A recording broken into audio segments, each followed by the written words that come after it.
The reason I would take this is because I think that the relationship between Brian Burns and the Carolina Panthers is a strained one.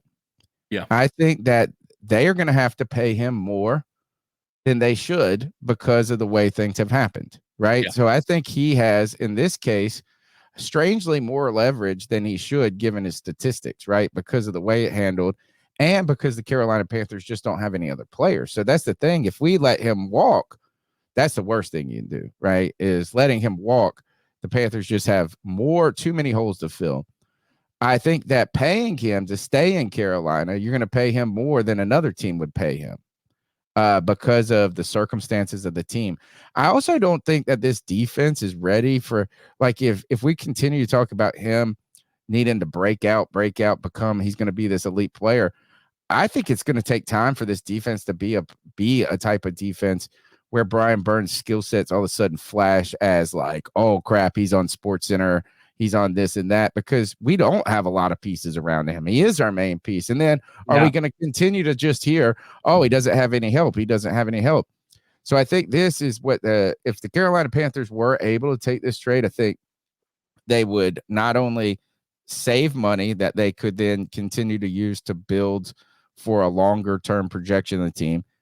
They would then have a first round pick. They would then add some picks to the stable to continue to get good.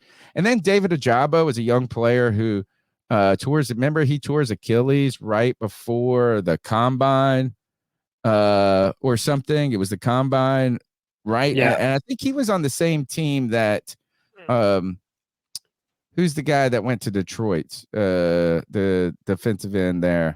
Yes, Michigan. He went to the Michigan Wolf. He was a first round pick. He was perceived as a first round pick, and he got hurt. Who was the guy that went? He's like the best. Aiden Hutchinson. Yeah, Aiden Hutchinson. So he played on the other side of him, and I'm pretty sure.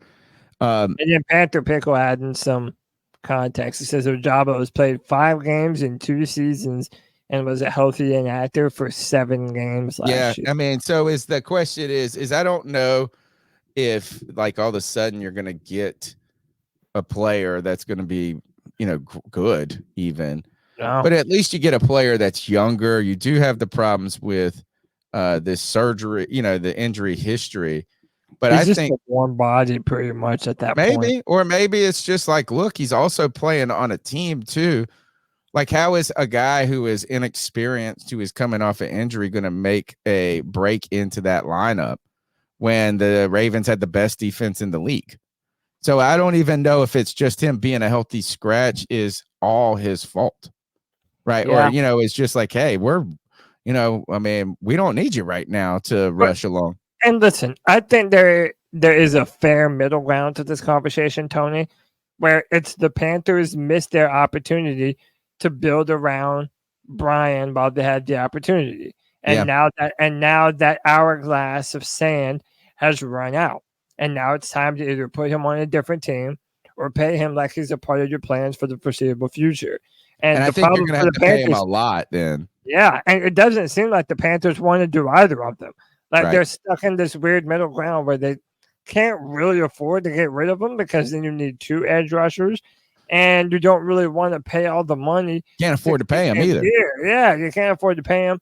Listen, Kev, our boy White Chocolate Espresso has converted me, man. Go out and get Jadeveon Clowney for 1 season.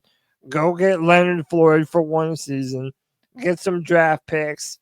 Yeah, man. Wouldn't it surprise me if Brian Burns became the next player that got traded away from the Panthers and ends up being a breakout player somewhere else? I would be happy for him. Surprise me at all, man. I'd be happy for him.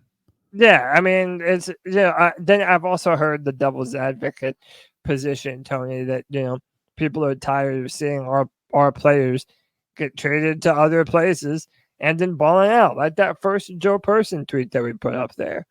And understand the Scott Fowler one. Yeah, but I mean, also like these guys go to teams that are good. Like, it's not that they all of a sudden became greater players. What it is they're a good player on a bad team, and a good player on a great team can be a great player, right? That's the thing is you almost feel like you're wasting their career when we're not ready to put the pieces in for them to really thrive.